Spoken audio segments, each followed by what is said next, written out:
and welcome everybody this evening. It's great to see decent weather out, so we'll enjoy what we can. The discussion tonight is to talk about the zoning on 6821 Old Charlotte Pike. In general terms, it's right off Charlotte as you come. There's a side road that is this is the first set of our first house as you come off Charlotte, and it's got a bunch of bamboo trees in front of it as a frame of reference. And I'll let Sean, I think, are you going to be talking tonight, sir? Thank you, Councilman. Yes, I plan to speak, but I think what we would do, if it's okay with you, would be to start out with the property owner, Eric Patrick, whom I'm representing, followed by Michael Garrigan, who's the engineer on the project, and then I may have some comments following that. Sounds good. Thanks, Sean. If you have questions, there's a chat component here. If you would give that to me, or I'll open it for questions. But if you want to just put it in your chat feature, then I will be glad to ask the question when it's when.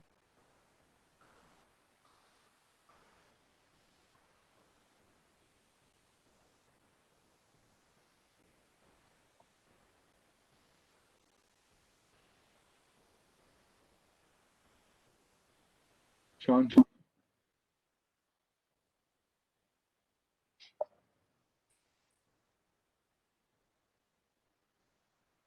Councilman, I think you're freezing up on us. Everybody recover? Yes.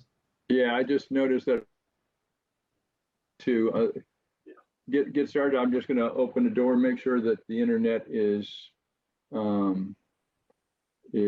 little bit better access. We've had some problems in the last week. We got a new system, so but go ahead and get started. Thank you.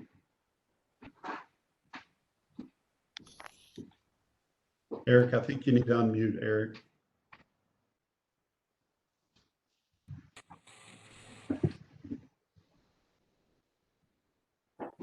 Sean? There you go. There you go. Okay. I wasn't muted. I was just, I was on some other kind of microphone. Sorry. Hello, everybody. I'm Eric Patrick. I'm the current property owner. I just wanted to kick it off by saying, kind of walking through how this all got started. You know, I'm looking to move off property, and, you know, knew that this property is going to eventually be developed. You know, it's right here on Charlotte, you know, access right off Charlotte. It's in an SP area that's kind of been earmarked as a transitional zone, and, you know, is on this corridor right in Charlotte across from Target. So, you know, knowing at some point it's going to get developed. Love the house that we're living in now. Just, it's only a 20-year-old house. It's massive. It's big. It's pretty, and it's kind of been here for a while. Just didn't like the thought of it getting bulldozed and the whole property getting developed. So kind of put together a proposal for development to add 6 residential houses in front of the house. And really, you know, there was a couple of reasons for that. One was to transition from the big development that's next door to me, with a couple of apartment complexes and rental units, you know, 5 or 6 rental units next door, to something that transitions more into the neighborhood, and to keep everything in front of the house, kind of in between the house and Charlotte, so as not to impact any of the neighbors behind us or beside us.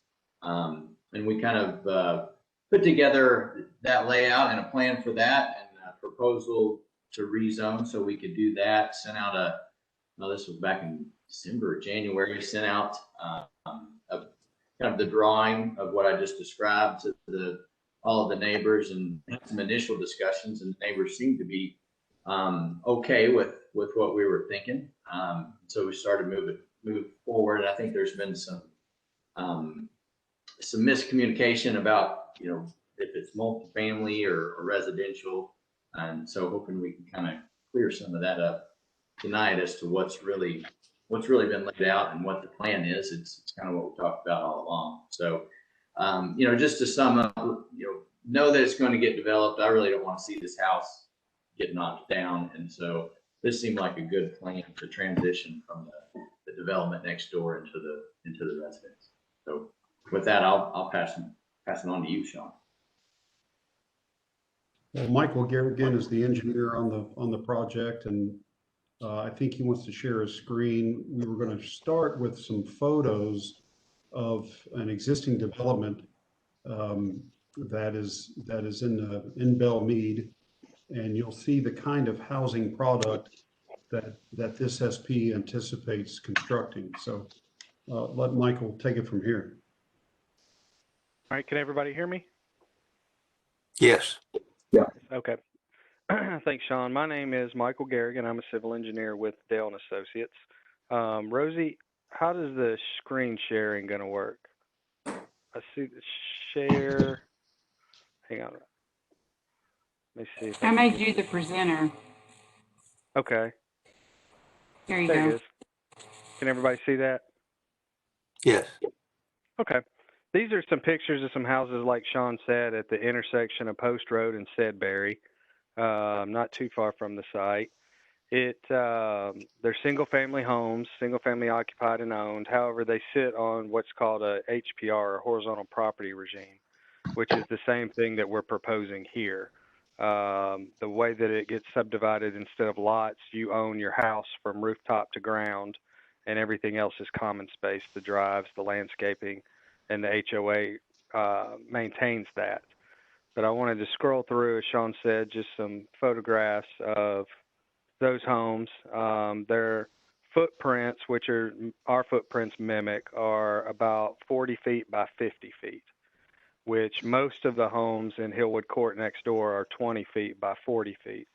So these footprints are more than twice as big as what's next door at Hillwood Court, which is the rental property that everyone has concerns this could turn into. So that's trying to differentiate this project from that project. This is much less dense, much larger homes. They're limited to 2 stories instead of the 3, but have more square footage. They'll be in the mid 3s to the low 4s. 2-car garages, all located in the back. As you can see, you see front doors, you don't see garage doors. And then this here is the other intersection. This is the actual intersection of Post and Sedberry. That's our rain garden there at the intersection. This is our layout. I think everybody's seen this already. It hasn't really changed much at all. As Eric said, the existing home stays in place and nothing is constructed behind it. There's 6 homes proposed in front of it, and you can see from the aerial next door, it's hard to tell with those white homes, but those are actually 2. That's 6 units right there. So that would be 2 units, and ours is bigger than that. This is 1, 2, 3, 4, 5 units here. So that would be 2 right there, and then this footprint is bigger than that. So just wanted to differentiate between the 2 products. We are accessing Old Charlotte Pike. We will not be connecting access to the Hillwood Court next door. We'll have our own separate access. We will be improving, continuing the sidewalk up Charlotte to the intersection with Old Charlotte, as well as new sidewalks and curb and gutter along our frontage here. Let's see. This is a same layout, just zoomed out a little bit. You can see the high density next door. We are exactly in the middle of this density and this density. And as a transition lot, that was our goal, to get right in the middle, because this is the bookend to the special policy that's along Charlotte Pike. So this, if there's any concerns about creep down the side road and into the neighborhood, there will be none of that, because this is the last special policy, the last parcel of special policy heading west. They continue east along the Charlotte frontage, but they do not creep into the neighborhoods. So that's all I have. I'll turn it back to you, Sean, if you wanted to add anything, or we could just get into questions and answers. Well, yeah, my only additional comment, Michael, is that the elevation here, if you take a look at Metro's contour map, the elevation running through this property is about 510 feet elevation. And then the land slopes away to the west. So it slopes down towards the corner property, down towards the church. Everyone who drives Charlotte Pike has a sense for the, for the change in grade here on the street. Well, similarly, the land here, as you move to the west, slopes downward. So this property is more, in terms of elevation, is more in kind with the other frontage development that's occurred along Charlotte Pike. And so we know there's some concern about, so far what we've heard, some concern about the impact on the adjacent properties to the west or to the south or into the neighborhood. But we think this property, because of the special policy, recognizing it as a transition parcel, we think that this kind of development, this character of development, the price point of these homes are anticipated to be in the 600,000 purchase price point. And so certainly at that kind of value and that kind of purchase price, you're looking at an owner-occupied type situation for somebody to pay that kind of money. So those are the extent of my comments, and happy to answer questions. Councilman, turn it over to you, and we'll stand at the ready. Thank you, sir. Sounds good. Thank you. Thanks for the presentation. One question is, there was some comment about 2 stories that would start in the mid 300s and go to the low 400s. And then the last comment was the purchase price would be in the 600s. Am I matching that up correctly, or did I misunderstand that? No, that's correct. So the selling price is the 300 to 400 or the 600 price? Oh, I'm sorry. No, the square footage. Oh, is okay. Mid 3,500 to 4,000 square feet. Oh, okay. And the sales okay. price is starting in the 600s. Okay. Didn't catch that it was the square foot. I thought it was the price. Sorry about that. That's okay. Okay. Open to questions. We don't need to use chat, but if you would let me know you want to talk, or if we don't have too many problems, just feel free to get started. Mr. Parks, since you were right behind this development, let me start with you if you have any comments. Well, yes, I do, and thank you for that. But and the pictures look great. Who could argue with that? Here's the problem. I know that the next door lot he's already stated that he's kind of waiting for the right developer to come in, and he's not thinking about single home either. And then the house next door to him has already been purchased and is now rental property, and it's purchased by a gentleman who does a lot of this property purchasing in our area, and then develops it later on when he has an opportunity. And I understand all of that, but that's why I'm very skeptical that it's going to stop where you say it's going to stop. It'll stop there for you, but what's coming next? Old Charlotte used to be a place that we walked, the neighbors walked on. We can't do that anymore, even right now. Those cars come speeding off of Charlotte and down through there at past the speed law for Charlotte. And if you walk out there, you're taking your life in your own hands. So, and that's what I'm afraid will happen if it keeps coming there and we allow this creeping into our neighborhood. So there has to be a stopping point somewhere. There has to be a point where we say, okay, there's not going to be any more zoning change. Now, we can express our wishes there, but we understand it's up to someone else. But we would like, and I have talked to several of these folks that I see that are in the meeting now, and we'd like to just see it stop where it is. It's just, this is a good point. It's coming off of Charlotte. It's not on Charlotte. It's coming off of Charlotte and going into the neighborhood.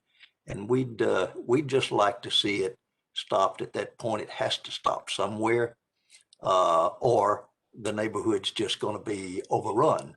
And that's what's been going on with what happened behind us. And I will say this and then be quiet and let some other folks talk. We were promised a lot of things on that property that's next door to it there. It was going to be condos, and they were going to be the greatest thing since ice cream. As soon as they got the approvals, they sold it out to someone else, and I don't know all the particulars there. But anyway, it ended up being rental property, which is, as I have found out, was the idea from the beginning. So it was the bait and switch game. What you're showing us looks great. I have serious doubts that that's what will end up being there if we don't stop it now. So I have talked with Councilman Druffel about this, and he's been very straightforward with me about it. And I think that that's kind of, he's looking for a spot, and I'm not going to speak for him. He's here, he can speak for himself. He's looking for a spot where there can be reasonably halted this rental property building into the neighborhood. This looks like a very reasonable spot to me. And, you know, Eric, I have had some conversation with, and he's my neighbor. He's a nice fella. It has nothing to do with him and who he is. Sure. But we do have to stop this somewhere. And I agree that with those that I've talked to, that this is a very good place to say, okay, it ceases here. And that's all I have. Thanks, Mr. Parks. Appreciate it. Other comment, and if you would.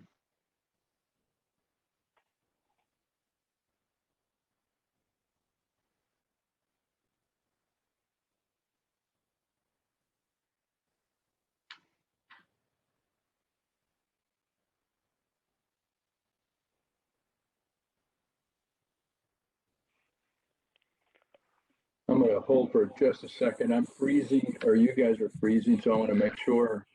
I think you Can are. everybody hear me? Druffel. Okay.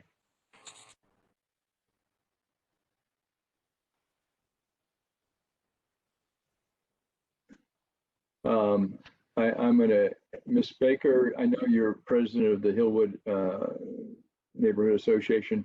Did you want to make any comments at all?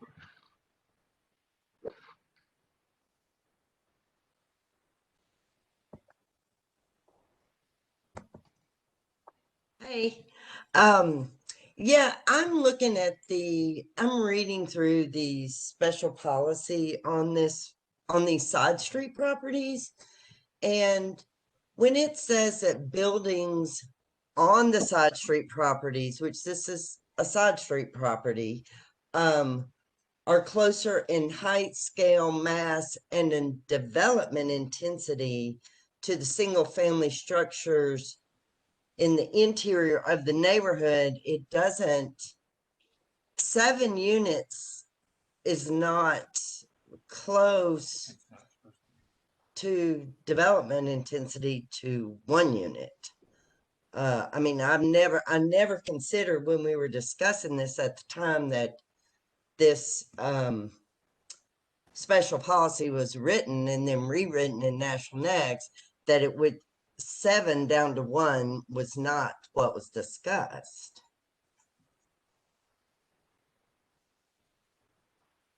Is Roseanne from planning?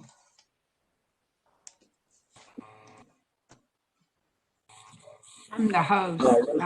Roseanne Kathy is our director of chief of staff for Metro, and she helps just managing this. So there is not anybody from planning that I'm aware of. Okay. Well, in our meetings with planning, this is what we discussed. What, you know, it would be when you go, if you want to go from the Charlotte Pike density down, you might say, yeah, you're going to half the density. 5 per acre or whatever versus 11 per acre.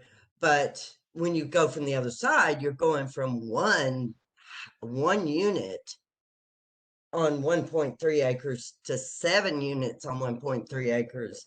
And that is not a transition.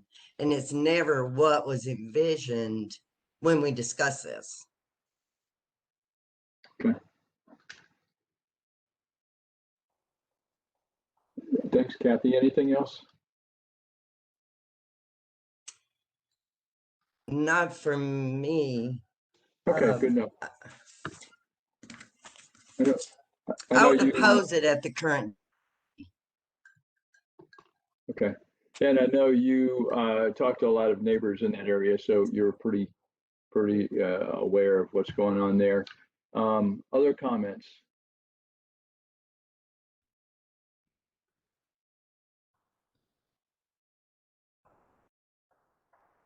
Okay.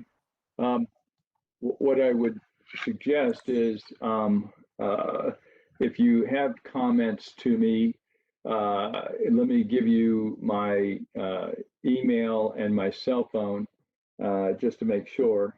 But I'd like to hear from you so we can make a good decision. And, you know, as I've mentioned to Eric and Sean and Diane, this is our neighborhood. The existing homes we've been there for a while. I know Mr. Parks has lived in his house for many years, and I'm always siding with the people that are at their current homes because they moved in these homes based on certain criteria, and then it's their homes for life. And so my feeling is generally that we're going to ensure that people that are living in their homes should enjoy them at the level they have now. I know Mr. Parks, I've had a chance to talk a couple times, and of course, the apartment complex might have been an unusual situation, but they clearly overbuilt and came right into their backyards pretty much. But if you would like to send me a note, yay or nay, or in any position, or would you like to talk further one-on-one, I'm going to read my email address, and you can find it online if you want to, but it's THOM Druffel, DRUFFEL @nashville.gov. And my phone number is 767-6458. 767-6458. I see several of you on there on our meeting. My goal is to collect as much information and concerns, and then be able to give my feedback to Eric and Sean and Diane. So again, love to hear from you. Before any other comments, Sean, Eric, or from anybody else? Councilman Sean Henry, the only final comment Sean. I'll make is that we have prepared through Michael Garrigan's office what's called a horizontal property regime exhibit that has been submitted to the planning department that is now going to be part of the specific plan application and would also be attached to the council legislation as part of the documents for this zoning district. So to answer Mr. Park's concern, I can't speak to what took place next door during that rezoning, but on this rezoning, the legislation itself will have drawings in there indicating that these homes have to be built to that size, the footprint, detached, etc. In addition, we have a draft document that is the horizontal property regime master deed. I apologize, that's a mouthful, but it's a legal document that creates these as ownership parcels. So each home will have a parcel number. The surrounding area, as you can see in this photo, is common area. And so each home will have a parcel number. That's a 50-page legal document that will get recorded close in time to the zoning being approved by City Council. So I just wanted to mention those 2 points. Thank you.